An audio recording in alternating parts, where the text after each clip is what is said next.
기상청은 10월 19일 오전 10시 30분 발표한 태풍 통보문을 끝으로 해당 통보를 종료했습니다. 그 이유는 열대조합부가 24시간 이내에 태풍으로 발달할 가능성이 낮다고 판단했기 때문입니다. 그러나 이 발표로 인해 일부 시청자들 사이에서 혼선이 빚어졌습니다. 실제로 19일 글로벌 기상대가 올린 영상에는 제12호 태풍 링링이 소멸한 것이 아니냐는 댓글들이 이어지며 궁금증을 자아냈습니다. 10월 20일 14시 현재 기상청은 태풍 및 열대조합부 관련 특보가 없다고 발표했습니다. 일본 기상청 역시 같은 시각 열대 사이클론 정보가 없다고 전했습니다. 그렇다면 열대요란 92W는 소멸한 것일까요? 사실 8월 20일 6시 기준 합동태풍경보센터 JTWC 홈페이지에는 92W가 열대저기압 DD18W로 발달했다는 정보가 게재되었습니다. JTWC는 이를 열대 사이클론으로 분류하고 정규 관측 주기에 따라 관련 자료를 제공하고 있습니다. 8월 20일 0시 현재 열대저기압 18W의 중심기압은 1005헥토파스칼, 최대 풍속은 30노트, 약 55km/h로 확인되었습니다. 같은 날 13시 10분 위성 영상에서는 남서쪽에서 불어오는 강한 윈드시어, 바람 전단 영향으로 대류운이 중심 북동쪽으로 치우쳐 있는 모습이 관측되었습니다. 또한 구름 꼭대기 온도가 마이너스 70도씨 이상으로 나타나 활발한 대류 활동이 부족해 강력한 저군 발달은 제한된 상태입니다. 다만 18W는 윈드시어가 비교적 약한 북쪽 해역으로 이동하고 있으며 수온이 30도씨에 달하는 따뜻한 해역을 통과하고 있습니다. 이에 따라 앞으로 바다로부터 충분한 열과 수증기를 공급받아 재발달 가능성이 열려있다는 관측이 나오고 있습니다. 18W가 북상하면서 약해지는 윈드시어와 따뜻한 바다는 세력 강화에 긍정적인 요인이 되고 있습니다. 그러나 8월 20일 12시 700에서 300헥토파스칼, 해발 약 3,000에서 9,000m 고도대기 상황을 보면 환경이 그리 호의적이진 않습니다.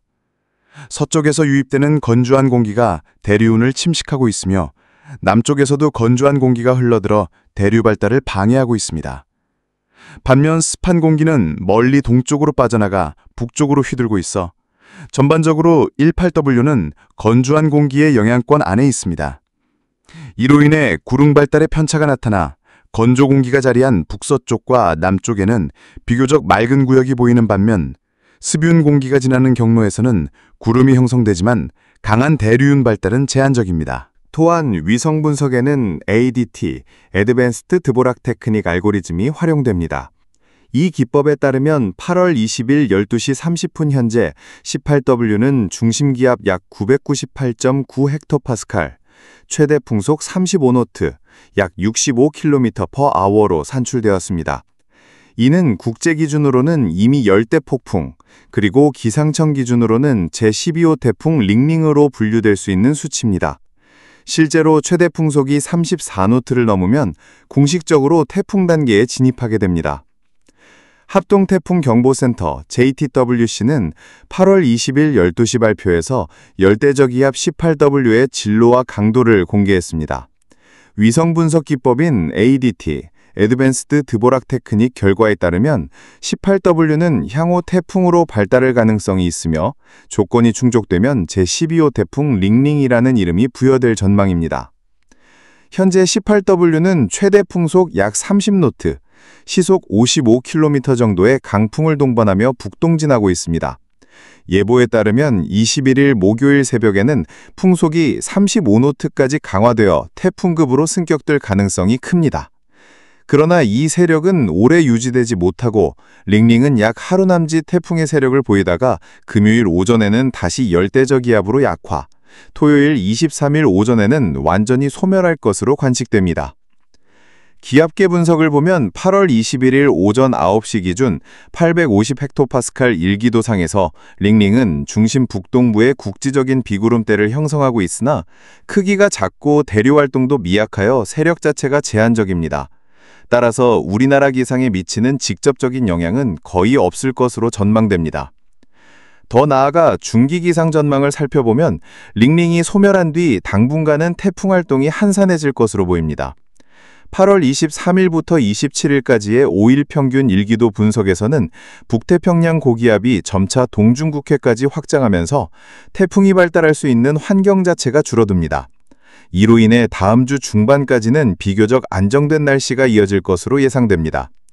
하지만 이러한 상황이 오래 지속되지는 않을 것으로 보입니다.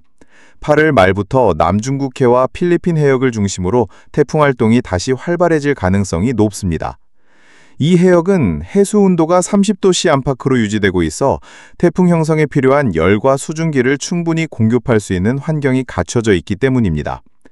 특히 9월에 들어서면 북상하는 태풍들이 한반도와 일본 등 동아시아 지역 날씨에 직접적인 영향을 미칠 가능성이 크기 때문에 기상당국은 향후 발생할 태풍의 진로와 강도를 면밀히 모니터링해야 할 것입니다. 정리하자면 제12호 태풍 링링은 단명형 태풍으로 우리나라의 영향은 미미하겠지만 9월부터 본격적인 태풍 시즌이 도래하면서 변수가 커질 것으로 예상됩니다.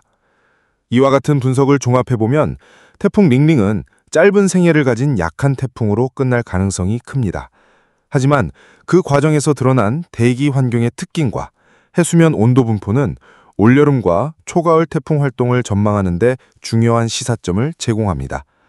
우선 북태평양 고기압의 확장 양상은 향후 태풍의 북상 경로를 크게 좌우할 요소입니다.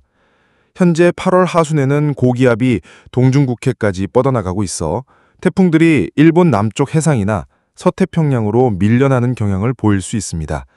그러나 9월로 접어들면서 고기압이 점차 동쪽으로 수축할 경우 태풍의 진로는 다시 한반도와 중국 동부 해안으로 향할 가능성이 있습니다.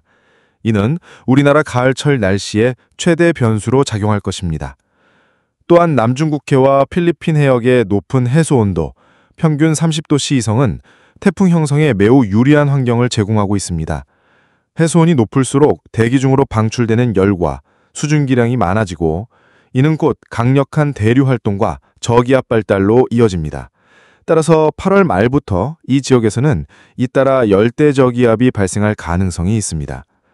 한편 대기 상승의 바람 전단, 윈드시어도 중요한 요소입니다. 링링이 강력한 태풍으로 성장하지 못한 가장 큰 원인 중 하나는 강한 바람 전단과 주변 건조 공기였습니다. 그러나 계절이 바뀌며 바람 전단이 약화되는 시기가 오면 후속 태풍은 링링과 달리 세력이 급격히 발달할 여지가 있습니다. 따라서 기상 전문가들은 링링은 영향이 미미했지만 앞으로의 태풍 시즌을 방심해서는 안 된다고 지적합니다. 특히 9월에는 한반도 주변 해역에서 태풍이 북상할 확률이 높아지고 추석 무렵에는 기상 변동성이 커져 농업, 해상운항, 항공편 등에 실질적인 영향을 줄 수 있습니다. 제12호 태풍 링링 18W 및 향후 태풍 전망 8월 20일에서 8월 21일 목요일 새벽 현재 열대저기압 18W는 최대 풍속 약 30노트, 시속 55km 내외의 바람을 동반하며 북동진하고 있습니다. 예보에 따르면 21일 목요일 새벽에는 풍속이 35노트에 도달하여 태풍급으로 발달할 가능성이 크며 국제 기준에 따라 제12호 태풍 링링으로 명명될 수 있습니다. 환경 조건 남서쪽에서 불어오는 윈드시어는 다소 약해지고 있으나 여전히 중심 대류운을 북동쪽으로 밀어내고 있습니다. 서쪽과 남쪽의 건조 공기 유입으로 대류 활동이 제한되며 강한 저군 발달이 어렵습니다. 다만 해수면 온도 30도씨 내외로 따뜻한 바다가 충분한 열과 수증기를 공급하고 있습니다. 영향지역 규슈 남부와 류쿠 열도, 국지적 강풍과 파도 2m 이상 예상. 우리나라 직접적 영향은 거의 없고 일부 남해안에서 너울성 파도가 관측될 수 있습니다. 8월 21일 목요일 새벽, 낮 8월 21일, 8월 22일 금요일 오전 링링은 최대 풍속 약 35노트의 약한 태풍으로 잠시 유지될 전망입니다. 그러나 바람 전단과 건조 공기 영향으로 중심 구조가 정배되지 못하고 대류운 분포가 비대칭적입니다. 따라서 강한 태풍으로의 발달 가능성은 낮고 단명 태풍에 그칠 것으로 예상됩니다. 8월 22일 금요일 오전에는 다시 세력이 약화돼 열대 저기압으로 격하. 23일 토요일 오전에는 완전히 소멸할 가능성이 높습니다. 지역별 영향. 규슈, 류크는 비와 바람이 잦아들고 파도도 점차 낮아집니다. 한반도, 간접 영향 종료. 고온다습한 여름 날씨가 재지배합니다. 8월 23일에서 8월 27일 태풍 활동 잠잠. 북태평양 고기압이 동중국해까지 확장하면서 이 기간 동안은 태풍 환경이 불리해질 전망입니다. 우리나라는 고기압 가장자리 영향으로 무더위와 국지적 소나기가 이어질 수 있으나 뚜렷한 태풍 영향은 없겠습니다.